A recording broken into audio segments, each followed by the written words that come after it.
पिछले भाग में आपने देखा कि कैसे सातों बहुएं एक दूसरे पर काम को टाल देती हैं और सास उनके लिए कुछ तरकीब लगाती है। अब है आगे 7 बहुओं की कहानी भाग 2। अगले दिन सुबह के समय सास पूजा करते वक्त, हे प्रभु तूने मुझे सब कुछ दिया, हर चीज़ घर में उपलब्ध है, किसी चीज़ की कमी नहीं है, भरा पूरा परिवार है, नौकर चाकर सब है, मेरे बेटे बहुओं को किसी भी प्रकार की कमी नहीं है। फिर भी ये 6 की 6 बहुएं आपस में प्रेम नहीं करती, मिल बांट कर काम नहीं करती। इसका समाधान कैसे हो भगवान? मैं क्या करूं? घर में से ऊंची आवाज में माजी कहाँ हैं आप? बड़ी बहू रम्या ने कहा। सास, क्या हुआ बहू, क्यों चिल्ला रही हूँ, क्या बात है, क्या हुआ? रम्या, हाँ, जैसे कि आपको तो कुछ पता ही नहीं। मेरे तो कर्म फूट गए जो मैं इस घर में आ गई।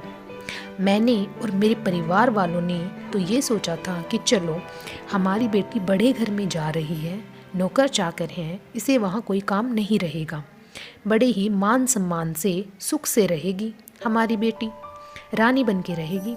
लेकिन उन्हें क्या पता था कि यहाँ ऐसा होगा। अगर पता होता तो मेरी शादी यहाँ कभी नहीं करते। सास, तो क्या तू यहाँ सुखी नहीं है बेटी? रानी बनकर नहीं रह रही है?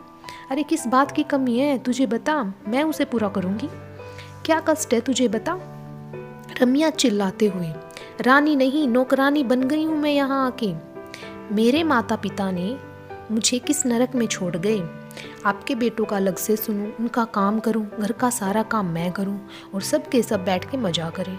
सास, तुम 6 लोग हो, क्या तुम सब मिलजुल कर काम नहीं कर सकती? आपस में भेदभाव क्यों है तुम में?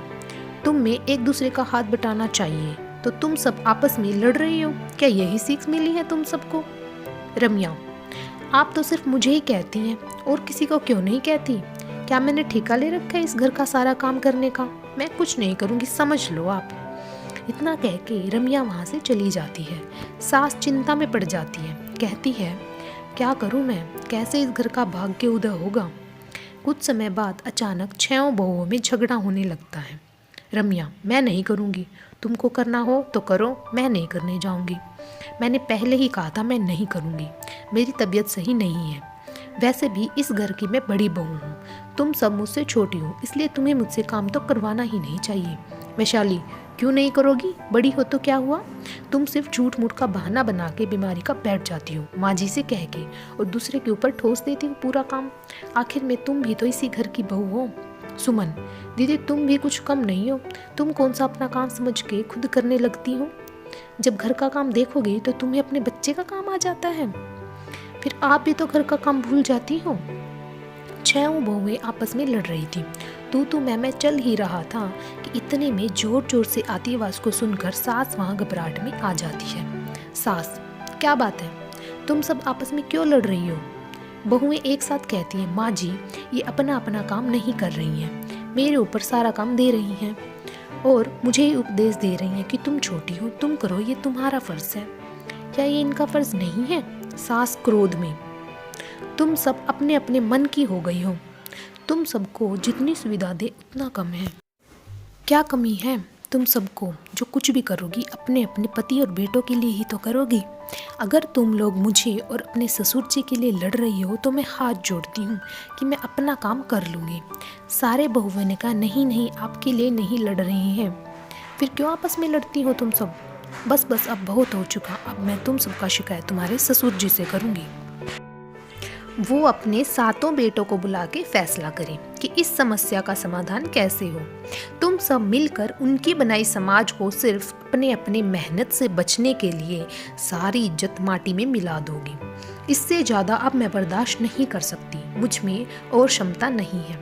आज शाम को जब वो आएंगे तब इसका फैसला होगा। तब तक तुम सब लोग मिलकर जाओ, खाना बनाओ और सारा कामकाज देखो।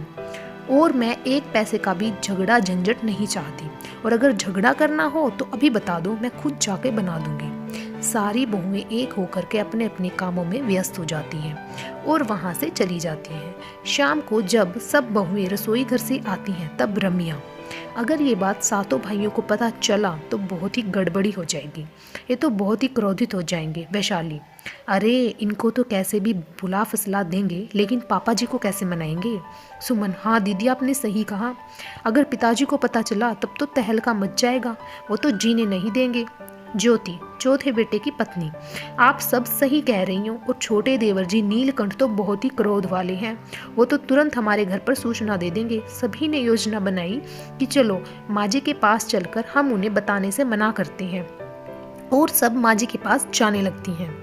शाम के वक्त सारी बहुएं सास के पास आई और एक ही स्वर में कहने लगी, माँ जी हमें माफ़ कर दो, इनको और ससुर जी को कुछ मत कहिएगा, आगे से हम नहीं लड़ेंगे। सास, तुम सब अपना अपना काम करो, मुझे जैसा उचित लगेगा वैसा करूँगी, मैं ऊब चुकी हूँ तुम सबसे, इस बुढ़ापे में मुझसे और बर्दाश्त नहीं होता।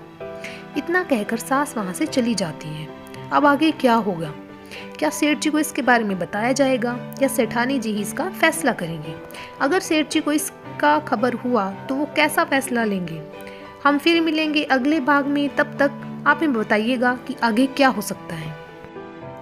और जानने के लिए कि आगे क्या हुआ होगा, सब्सक्राइब कीजिए मेरे चैनल को। ढेर सारी कहानियाँ लाइक एंड शेयर भी करें ताकि दूसरे लोगों को भी इस स्टोरी का मज़ा मिले। धन्यवाद।